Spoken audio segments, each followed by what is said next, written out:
What is up, watch friends? Welcome to another episode of Talking Timepieces with Tony. I'm Tony.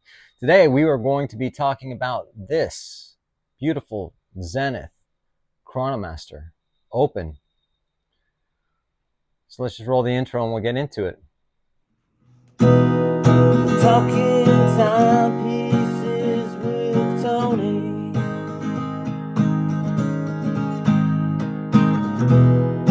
Talking timepieces with Tony.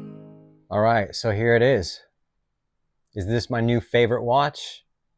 Does this take the place? Well, it doesn't take the place, but I don't know. Do I like it better than this Zenith? Let's talk about it. So I don't know if any of you guys know about some of the history with Zenith. I won't go into the whole spiel about it, but in 1969, Zenith were the first company to come out with the automatic chronograph movement. Zenith almost got killed off with the quartz crisis, and back in those days, the Zenith, the owner or whatever, was instructed the person who was in charge of the El Primero movements and making those to destroy all of the tools and machines that they used to make the El Primero. And instead of destroying them, he put them up in an attic in the building that is still there to this day that you can actually go and visit. And he hid them up there for years. And eventually, years later, pulled them out. They started making the El Primero again, which in turn basically saved the brand. Zenith are one of those watch companies that aren't recognized as they should be. They are owned by LVMH, but at the same time, again, they make probably the best chronograph movement out there. And granted, I know that I'll get some comments, people saying, "Oh, you're crazy," whatever it is, but it is what it is. And the bottom line is, if someone's going to come at me and say that it's not, that's fine. You can do that. Everyone's got opinions, but there's a certain amount of fact behind that. And of course, most people know that this is the movement, not the exact caliber that Rolex used in their Daytona. That's why you've probably heard of the Zenith Daytona. So you've got one hell of a watch here, high horology is what it is. So let's talk about it a little bit, okay? So this is basically the Zenith Chronomaster Open, as you can see by the open escapement at the, from the 9 o'clock to the about 10 o'clock position. So 39.5 millimeter case diameter. Thickness is 13.8 millimeters. Lug to lug is 45.4 millimeters. It has 100 meters of water resistance.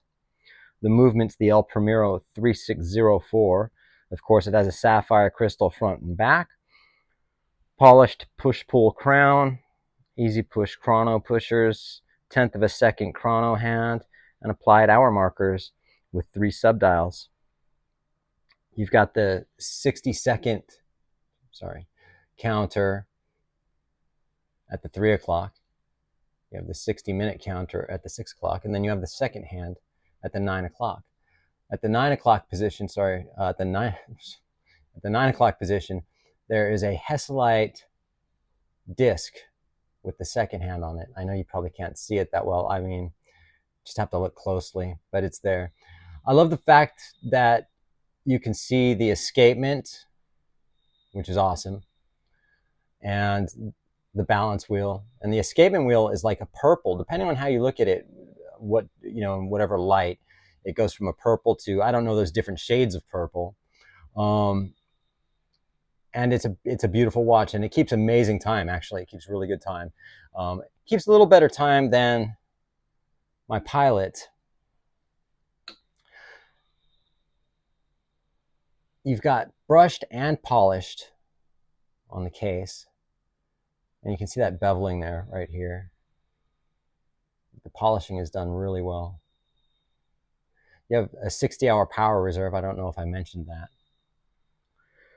This beats at 36,000 vibrations per hour, which is 5 hertz. So when you set the chronograph, let me push the chrono. See if you can see that. Let's see. So the chronograph hand does 6 complete revolutions per minute. That's that 10th of a second, right? Then stop it and set it. The back of the case and the movement is just beautiful. Look at that rotor. And it's really well done, really well executed. This is also a strap magnet. You know, you can go from having, so I initially got this on the bracelet, which I don't like, but you know, I changed it as soon as I got home. It just so happens that I had, this watch comes with 2 straps, a black rubber strap, Cadora, and a brown leather strap, which I'd never used. I was never going to put it on this. And I thought, well, shoot, you know, that also had a buckle that it came with. So I'll put that on this watch. So that's what I did. So with the brown, it's a little bit more dressy and classy. Put it on a gray strap, it pops just a little bit, just a little, you can notice it. Now you kind of notice the watch a little bit. You put it on this blue strap and it just pops. It's like, oh shit, what's that on your wrist? You know what I mean? So give me a second, I'll put it on.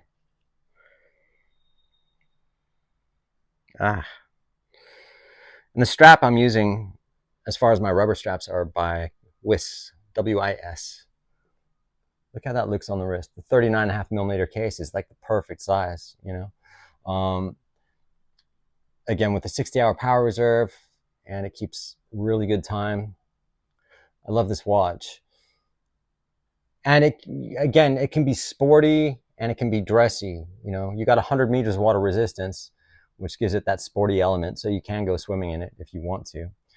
I probably wouldn't, just because of the pushers and it's not screw down. You know, I've got that weird thing. I know it's still water resistant, but I don't know. But it's a beautiful watch. The price point on this watch with the bracelet is $10,300.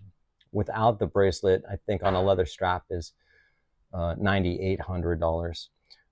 But again, Zenith are so not recognized for what they should be and what they've accomplished. They've got so much history, so much heritage, especially with the El Primero movement. You know, the El Primero movement is, you know, like, you know, and I'd put this up, you know, again, I could be biased here, but I would put this up against the Patek Philippe. As far as the movement goes, I'd say it's a better movement than the Patek Philippe, just a chronograph, you know. It's more reliable, more robust. And I love the open heart. I love that you can see the escapement. You know, it just gives that little insight to what the watch is doing with the palette fork and everything. I kind of like that. So that being said, not too much else to say about it. You've got a domed sapphire crystal.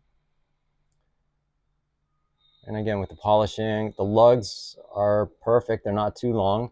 They're a little long on the Pilot. Like if you look at the Pilot, those lugs are fairly long, but it still fits very well, you know. But overall, this is a great everyday piece. It's super legible as well. When it gets into that, where you can see right now where the minute hand is right around the chronograph, the open heart area, it's not as legible, but it's not bad. It doesn't bother me. It's not like the Daytona. But that being said, I love this watch, and I'm going to a Zenith event, a Zenith Bindi event next Thursday, which is going to be awesome because they are unveiling a brand new watch, which I have seen and worn, and it won't be available to the public, but it's a beautiful watch. Can't wait to show you pictures. So having said that, you guys have a great weekend.